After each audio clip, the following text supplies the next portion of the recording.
ഇടപ്പള്ളിയിൽ ഗുണ്ടാ സംഘങ്ങൾ തമ്മിൽ സംഘർഷം. തൃശൂരിലെ ഗുണ്ടാ നേതാവ് ഹരീഷും സംഘവും ചേർന്നാണ് മറ്റൊരു ഗുണ്ടാ നേതാവായ രാജേഷുമായി ഏറ്റുമുട്ടിയത്. കൊലപാതകമടക്കം 60ഓളം കേസിൽ പ്രതിയാണ് ഹരീഷ്. രാജേഷ് പിടിച്ചുപറിയടക്കം 40ഓളം കേസിലും പ്രതി. സംഭവത്തിൽ എളമക്കര പോലീസ് കേസെടുത്ത് അന്വേഷണം ആരംഭിച്ചിട്ടുണ്ട്. നവമി ദിനേശ് ചേരുന്നു വിവരങ്ങളുമായി. നവമി, ഒരു ചെറിയ ഇടവേളയ്ക്ക് ശേഷമാണ് കൊച്ചി നഗരത്തിൽ ഈ രീതിയിൽ ഗുണ്ടാ സംഘങ്ങൾ ചേരിതിരിഞ്ഞുള്ള ഏറ്റുമുട്ടൽ ഉണ്ടാകുന്നത്. ഈ രണ്ടുപേരും നിരവധി കേസുകളിലെ പ്രതിയാണ്. നമുക്കറിയാം, ഇവിടെ ഈ ഗുണ്ടാ സംഘങ്ങളെ ഗുണ്ടകളെയൊക്കെ അടിച്ചമർത്താൻ പോലീസ് പല നടപടിയും സ്വീകരിക്കുന്നുണ്ട്, കാപ്പ ചുമത്തി ജയിലിലിടുന്നുണ്ട്. ഇത്രയധികം കേസുകളിൽ പ്രതിയായിട്ടും എന്തുകൊണ്ടാണ് ഇവരെ ഇങ്ങനെ അഴിഞ്ഞാടാൻ അനുവദിക്കുന്നത്? എന്താണ് യഥാർത്ഥത്തിൽ ഇന്നലെ സംഭവിച്ചത്? നവമി,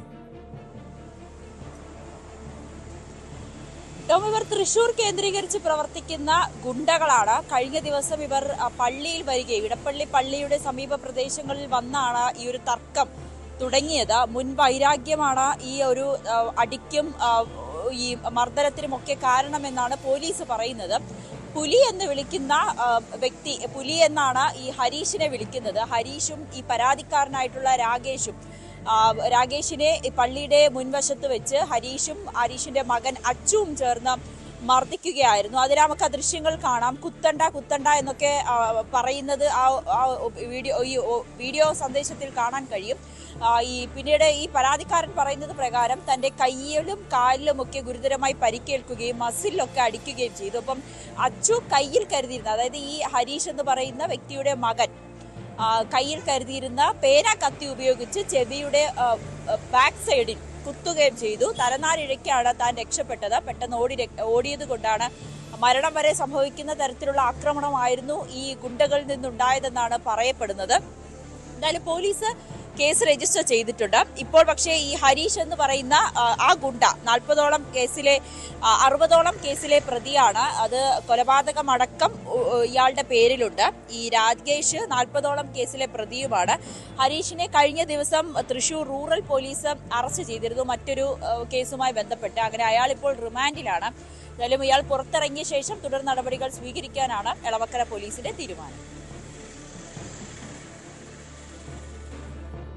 യെസ്, നവമിങ്ങനെ ഇവർ തൃശ്ശൂർ കേന്ദ്രീകരിച്ചുള്ള ഗുണ്ടാ സംഘങ്ങളാണ്. അവർ കൊച്ചിയിലെത്തിയത് ഇങ്ങനെ ഗുണ്ടാ പകയുടെ ഭാഗമായി ഈ രാജേഷിനെ വകവരുത്തുക, അല്ലെങ്കിൽ രാജേഷിനെ ആക്രമിക്കുക എന്ന ലക്ഷ്യത്തോടെ ആയിരുന്നു.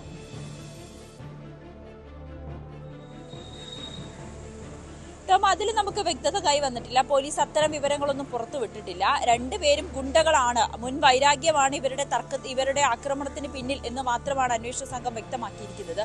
ഇവരെന്തിനാണ് കൊച്ചിയിൽ എത്തിയതെന്ന് ഇപ്പോഴും അറിയില്ല. ഈ ഹരീഷ് ജയിലിലാണ്, ഇപ്പോൾ റിമാൻഡിലാണ് മറ്റൊരു കേസിൽ. രാകേഷ് ആശുപത്രിയിലാണ്, പരിക്കേറ്റതിനെ തുടർന്ന് ചികിത്സയിലാണ്. ഇയാളുടെ മൊഴിയടക്കം വിശദമായി രേഖപ്പെടുത്തേണ്ടിയിരിക്കുന്നു. അന്വേഷണ സംഘം പറയുന്നത് പ്രകാരം ഈ രണ്ടുപേരും രണ്ട് ഗുണ്ടാ സംഘങ്ങളിലെ അംഗങ്ങളാണ്. ഇവർ തമ്മിൽ ഇത്തരത്തിലുള്ള ആക്രമണമൊക്കെ പതിവാണ്. അതുകൊണ്ട് തന്നെ ഈ ഒരു പ്രത്യേകിച്ച് കാരണം എന്താണ്? ഇവർക്കിടയിൽ പല പകകളും ഉണ്ടാകും, കുടിപ്പകകളും ഉണ്ടാകാം, മുൻ വൈരാഗ്യം ഉണ്ടാകാം. അതിന്റെ തുടർച്ചയായി തന്നെയാണ് ഈ പള്ളിയുടെ സമീപത്ത് വെച്ച് നടന്ന ആക്രമണം എന്ന് മാത്രമേ അറിയാൻ കഴിയുന്നുള്ളൂ. ഇതിൽ ഹരീഷിന്റെ മകൻ അച്ചുവും ഗുണ്ടയാണ്. അയാളും ഈ സംഭവ സമയത്ത് അവിടെ ഉണ്ടായിരുന്നു. ഇവർ രണ്ടുപേരും ചേർന്നാണ് രാകേഷിനെ മർദ്ദിച്ചത്. അതിക്രൂരമായി മർദ്ദിച്ചു. കയ്യിൽ കരുതിയിരുന്ന പേനാക്കത്തി ഉപയോഗിച്ച് കുത്തുകയും ചെയ്തു എന്ന് പറയുന്നുണ്ട്.